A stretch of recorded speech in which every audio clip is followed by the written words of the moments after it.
experience.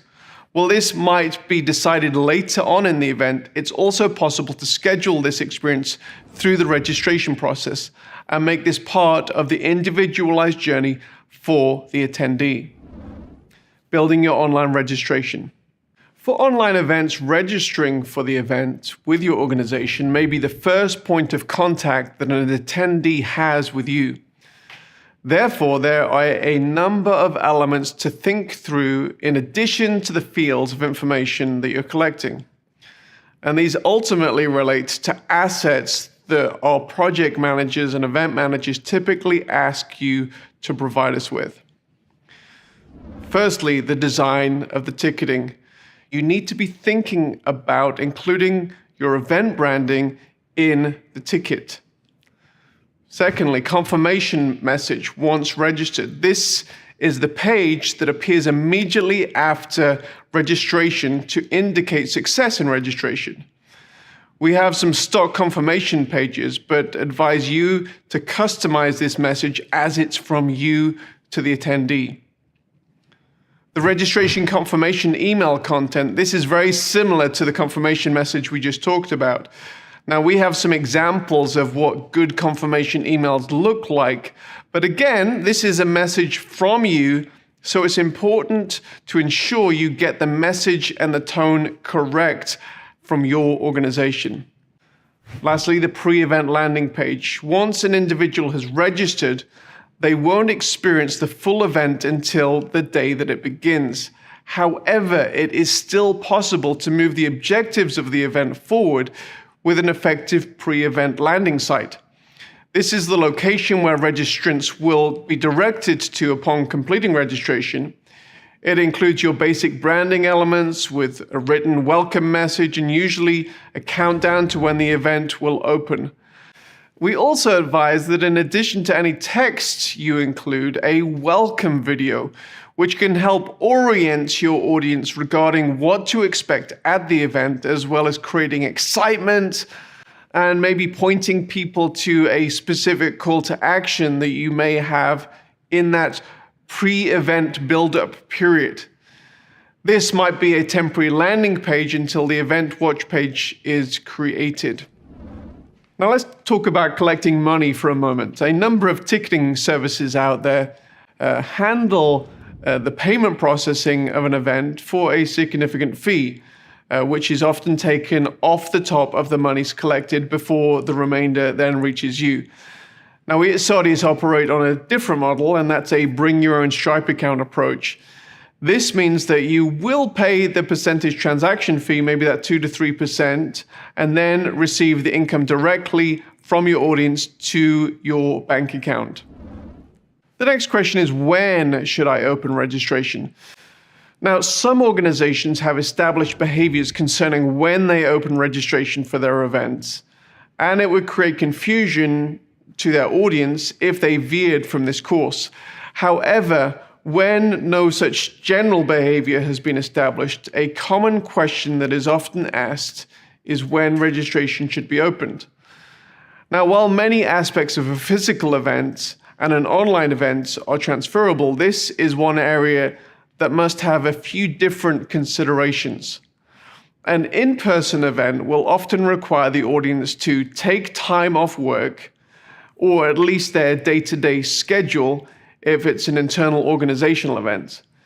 This often requires much more forward planning, including travel, accommodation arrangements. For this reason, it's often important to open event ticketing up to a year or more in advance for an in-person event. Added to this is the fact that an in-person event often has limited capacity at every level of the event, which could add the motivation to buy early. Now, an online event does not invade as much of the day-to-day schedule of an audience, a fact that must be considered when creating the event schedule if it's entirely online. And therefore, opening up the registration closer to the event and building a clear communication plan from the start of the registration to the end of the event and beyond is something that should be considered.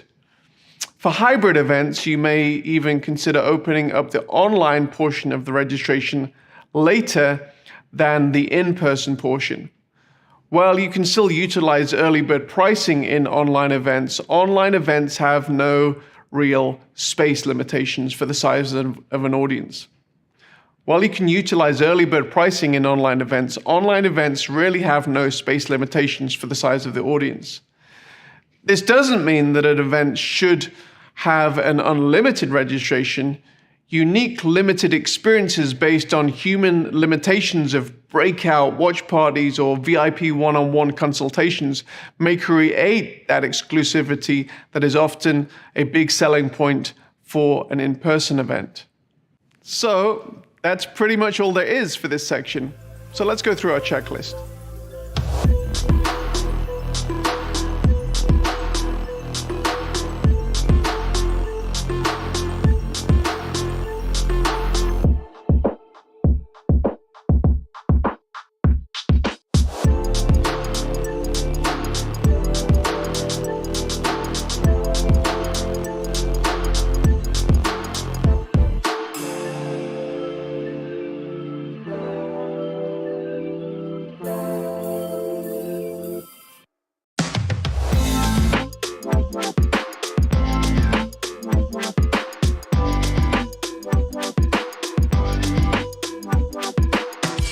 In this session, we're going to go through all the considerations that you need to think about in relationship to producing your online event. When you design a large in-person event, much thought is often given not only to the content that is delivered from the stage in the main plenaries, but also to the design of the stage and the main auditorium.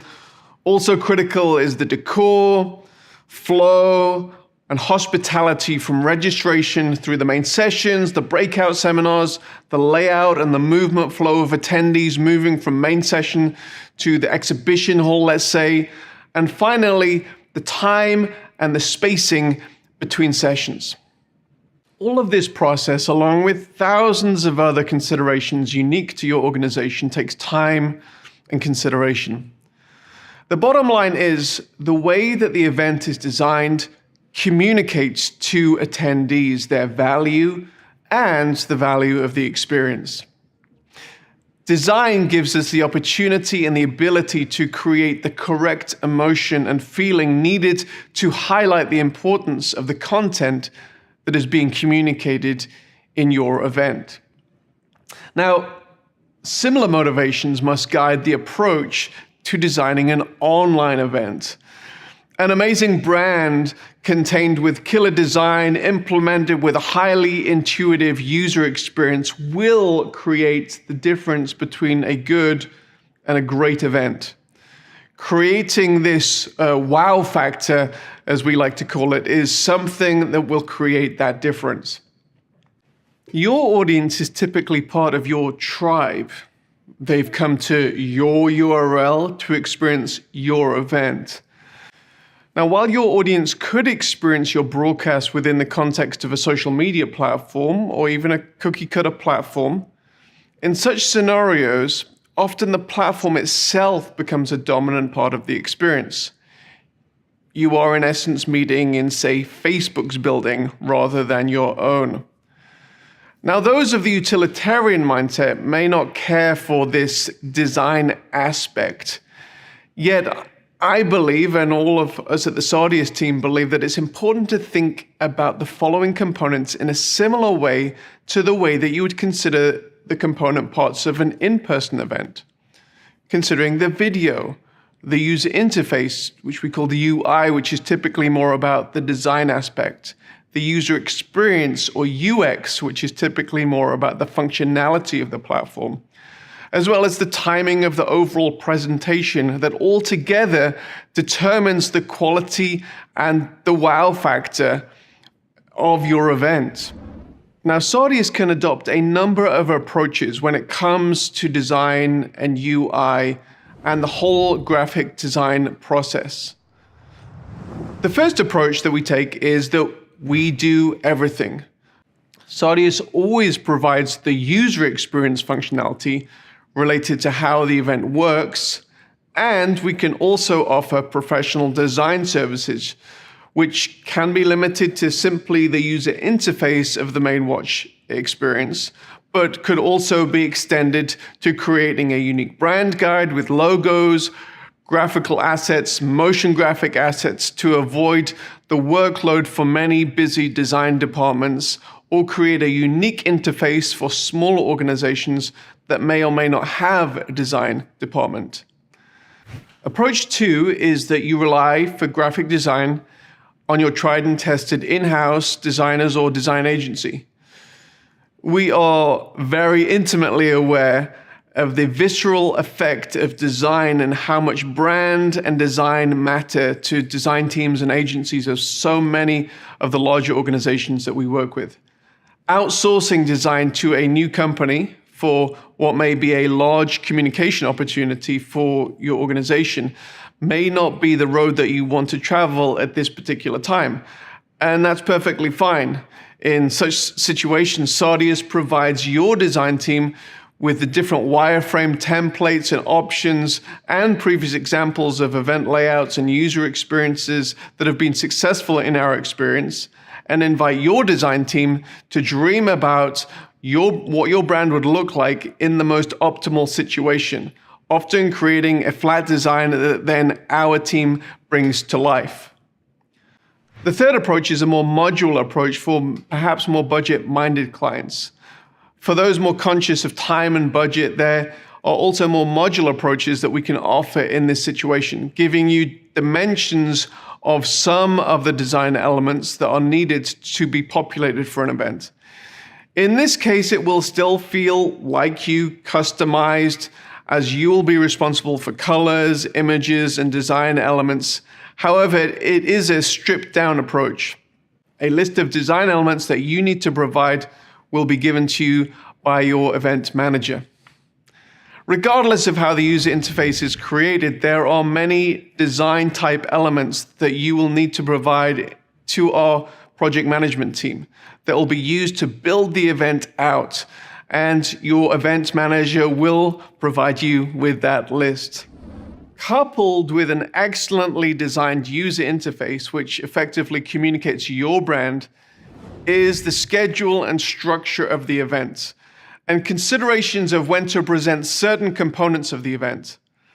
Now, we take the approach that an effective online event is not a static web page with a library of video and other information that the attendee gets to navigate through on their own time, although there is a time and a place for this type of experience, and a component of it may even be part of your live event. But rather, an effective online event, in much the same way as an in-person event, is a shared experience of different event sessions that are served to the attendees in real time in much the same way that an in-person event happens. Most events consist of main plenary sessions, breakout seminar tracks, and other type meetings. These sessions form the backbone of the event in terms of content delivery. Therefore, it's important to consider a number of factors in delivering the most optimal experience for your attendees. The run sheet or stage and content order. Before considering anything technical, one of the most important tasks you as the event producer is developing your event run sheet. This will require you to think through your overall event purpose and metrics, what you're trying to achieve in different parts of the event, and how do you want to structure the communications and the content flow of the event to achieve those goals. Now, traditional in-person entertainment will often build towards the best entertainer who is topping the bill, which typically happens last or close to the end of the event. While you might consider this, it may also be helpful to think of your entire event in the same way that you would consider a single presentation. Create a story arc that ultimately underlines your calls to action more effectively, or helps you train your audience in sequence. One of the main benefits of online events is the ability to include presenters from around the world in a way that would not be possible if they had to travel to your event at an in-person location. There are a number of effective softwares and simple templates available to help you manage your minute-by-minute run sheet for the event. Just be aware that despite all of your careful planning, many, maybe most, run sheets won't go exactly as planned, especially if you're broadcasting significant portions of your event live. Broadcasting your event live has many exciting and important psychological benefits, of which I love, but predictability isn't one of those benefits. It's important to plan for the unexpected in your run sheet. Allowing for the unpredictable in your online schedule is something that you should be aware of. Sardius gives you the ability to create very complex event schedules ahead of time, which you will need to do. However, if you have the unexpected changes to your schedule at the last minute, you need to ensure that you are hosting your event on a platform that allows you to make last-minute changes, rather than the event being significantly cached on the attendee's machine. Sardius allows you to make those last-minute changes and work them seamlessly into the flow of your event.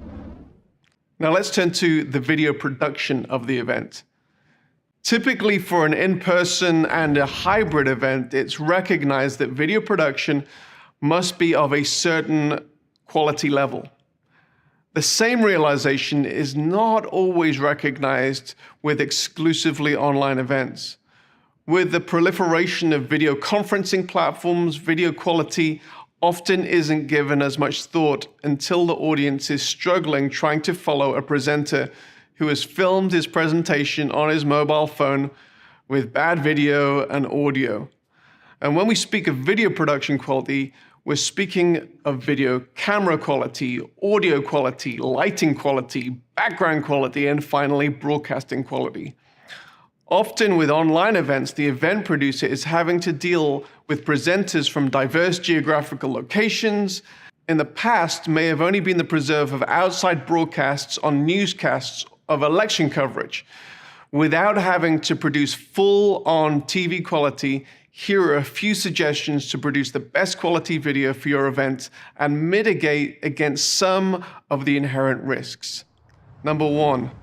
Obtain a central location to film and broadcast from. Most individuals don't have access to high-quality video production gear. Now, this has changed somewhat in the post-COVID world, and even if you do, it is often wise to have a second set of eyes as a video producer to ensure quality production. If you obtain a central location to shoot the event with a higher quality production level, better equipment and tech personnel, and invite your key presenters to this location, you can limit your exposure to bad video. Secondly, pre-record the segments of your event where you're broadcasting a video conversation. There may be legitimate reasons why you need to broadcast a low latency video connection live. For example, if you require a live feedback interaction with the audience. If you don't, it may be wise to pre-record this segment, which gives you the ability to get better quality video, which could possibly be edited if there are any mistakes or video dropouts. Thirdly, ensure key presenters have better quality video recording and broadcasting equipment. The success of your events may be dependent upon certain key presenters. If they cannot be at the central location, then try and ensure that they have access to better quality video production. This might involve them traveling to a studio close to them, or it may involve providing them with better cameras, lighting, audio, perhaps a backdrop that they can record their presentation independently. Even if it is part of a live video conference conversation, this can be edited for a later simulated live broadcast. Now let's talk about broadcasting and the live or the simulated live question. The subject of whether your event should be broadcast live or pre-recorded and broadcast at a simulated live event is highly connected to the structure of your event. Having bad video can be a make or break for an online event. Therefore, this is a consistent question that the Sardius team discusses with our clients. There are a number of pros and cons to each approach. Let's talk about live. But it is these very limitations that make live events popular. It creates a psychological buzz, it results in bigger audiences, and it creates the ability to create finances through mechanisms like pay-per-view. You only have to look at the audiences for live sporting events to realize that there is a massive benefit in watching live versus the simulated live broadcast several hours later.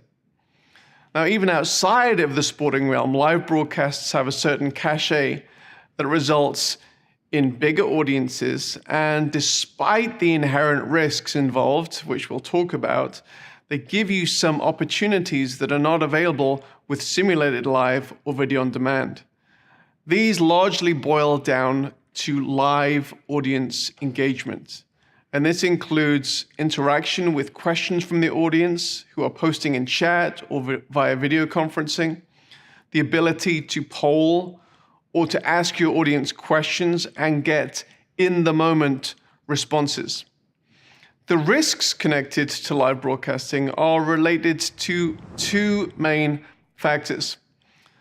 The first of these is the unpredictable and complex nature of an event schedule, which can mean a much bigger production budget to ensure that there are no errors in the broadcast. Secondly, the reliability of your broadcast setup, which may include all your video conferencing connections, but it's mainly related to your video streaming encoding solution and your internet connection.